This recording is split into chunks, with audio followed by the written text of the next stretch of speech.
Okay, thank you for sitting down with me. You're welcome, Vanessa. Can you just explain your name and what you do here at Southern? My name is Melissa. I'm the administrative assistant to the School of Arts and Science Department in the Dean's office, and I've been at Southern for 28 years. Wow, Yeah, so you know your ins and outs. yes.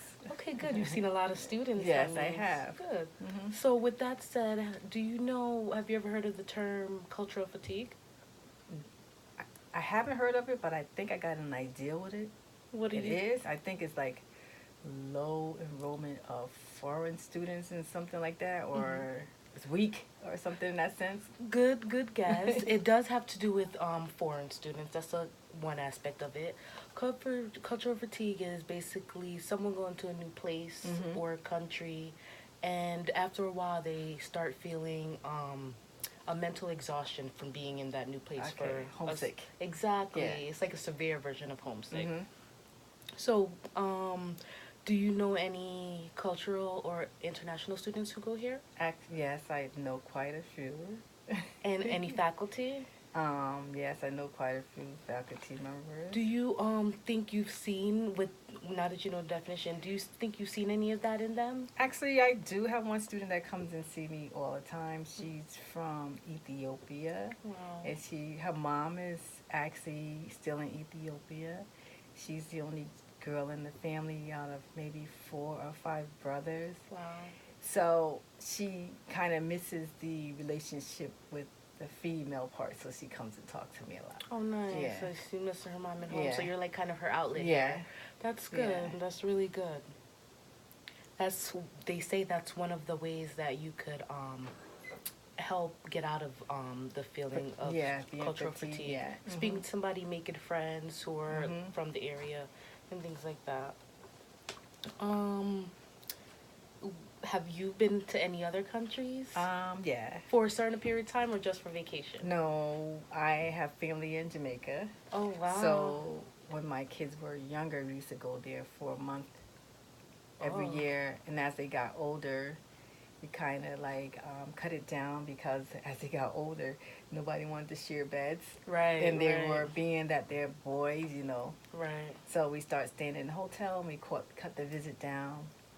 And then now that they're older, they go back and they stay in hotels. Nice. Yeah, so so- that month cut down a little bit. How did you feel being there? Were you born there? No. Grow up there? Yeah. So So, you grew up yeah, there. So you're so- familiar. So yeah. did you feel anything while you were there? No, I You were didn't, happy to be and there? the kids didn't either. They actually looked forward to going there Oh, nice. because they were more. It was more of an outlet there. That might sound strange coming from the U.S. and say you go to Yeah. Jamaica and the country, more of an outlet because it was more of a natural feel. Nice. They got to like really play with chickens and Yeah. chase goats and Mhm. go to the river and bathe. So it was more like a natural feel for them. And they look forward up to going until they got to like 13. Then it was Right. like, oh, we got to sleep in the same bed. Right, Everybody's right. growing. So it was not so much not being interested in going, but just didn't want to sleep in the same Right. bed. So we started doing the hotels. So maybe they didn't feel the cultural fatigue because it was going to visit family. They Yes. were with family, Yes. so they didn't get that aspect Yes. of being by themselves. Right. hmm Okay. Do you think Southern does a good job of welcoming the foreign students they get? Well, I don't know much about how they interact with the new foreign students because I've never participated in any of their events that they may have. Right. But I know that they have an international affairs office that do a lot of things to try to support students who come from foreign places. Right. So I guess they try to, but I'm not sure exactly what they do. That's really Yeah. good that there's different outlets on campus. Yeah, Do you so- know any other ones besides that? I can't. There's one they just had where they do all the flags and The international. yeah. So The world language department. yeah, so there's that one, and then there's other small groups that have different functions that they invite everybody to participate in, like Right. experiencing their culture. Right. So they try to mix it up.